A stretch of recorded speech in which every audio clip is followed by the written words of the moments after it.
All right. So you'll often be in a situation where you want to kind of add several data sets together. So here we just introduced this acceptability judgment data where people rated these sentences that were read in the experiment. So it would be useful to have this rating column in our self-paced reading data, because maybe we want to plot that later on. We want to see if less acceptable sentences are read more slowly or things like that. So we want to add this rating column to the self-paced reading column. And that's a joining operation, so joining several data frames. And here we have an overview of the different commands that you can use. So the syntax or the way this works is always you have some kind of a join. So it could be a left join, right join, inner or full. And then you type in the names for the two data frames. And then you also need to tell which column is present in both these data frames, because it needs a way to match up the two data frames. So this is from the data wrangling cheat sheet. We'll have resources at the end of the document. What we what's kind of my default is to use a full join first and then see if that works okay. So if you do a full join, it just keeps all the rows in both the data sets.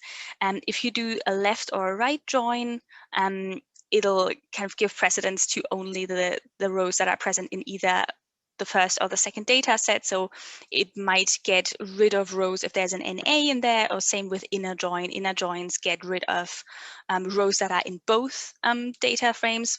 So if we do a full join, we can actually look at the NAs and then get rid of them later on, or we can then decide if we want to do a left or a right join instead, right? And joining data is something where I would always use a new name for the data set. So I would try to not overwrite an old data set, join something to it and overwrite the name, just because something can go wrong with that, and it would be annoying to have to run the code again. Same for pivoting. So pivoting also is a major restructuring operation. So for pivoting, I also like to give my data a new name. So let's add these acceptability ratings to the self-paced reading data. And we'll just call that SPR_ACC, right? So we're creating this new data frame. We're using this full join, and then the data frames are SPR, this one.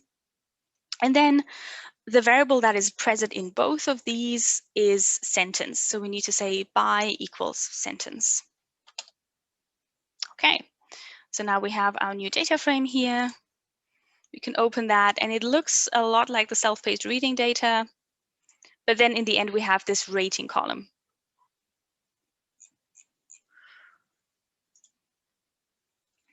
So that looks good. We can also do something like looking at sentence and rating and calling distinct on it, just to make sure that this looks good.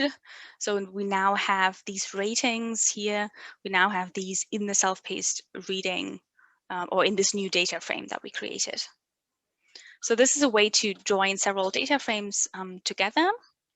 We can also do that with the participant information, right? So this is the animal survey data frame, right? So here we have the same participants as we had in the self-paced reading. So same thing, I'm also giving that a new name, and I'm joining that by participant. We want to match up the participants. Okay. Now you can see I have 21 columns now because I have all the participant information added. So I can go to the end here and see, okay, now we have here the participant information starts here with age, nationality, and so on. So here we had this original self-paced reading data where we have one row per word, right? So Mary saw a beautiful Siamese cat and so on, each a different row. But we're adding the participant information to that, and the participant information only had one row per participant originally. And you can see that what it actually does is it just repeats that, right? So here we have, this is still the first participant. It just repeats the data.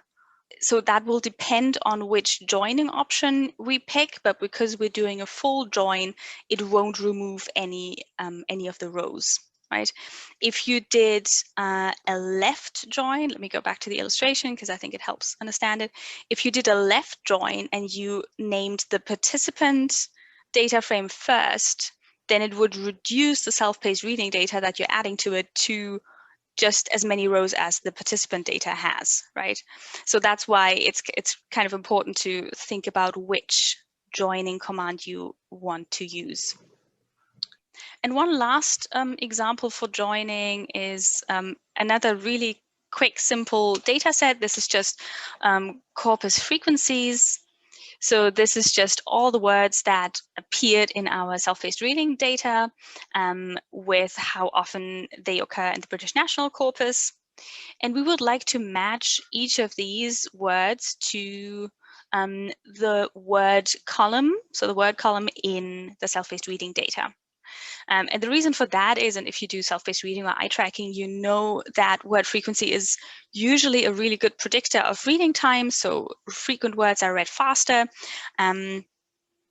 Right, so we would like to add that, but we have an issue here because you can see that in our self-paced reading data, the column is called word.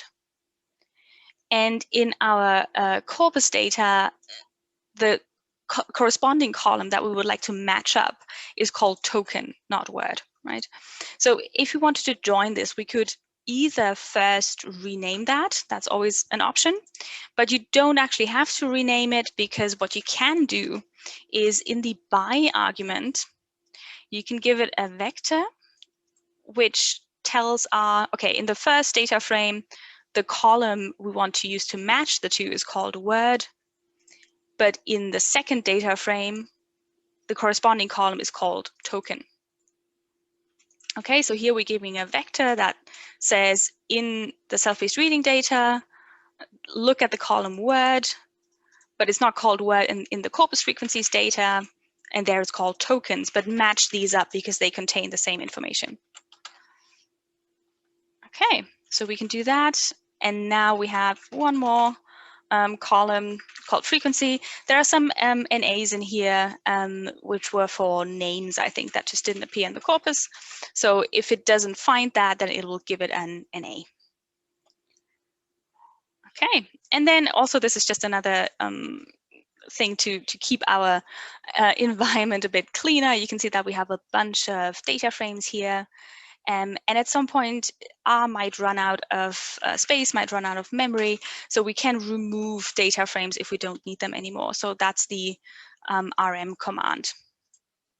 Remove that. And now these intermediate steps are gone. And now we just have our final data frame.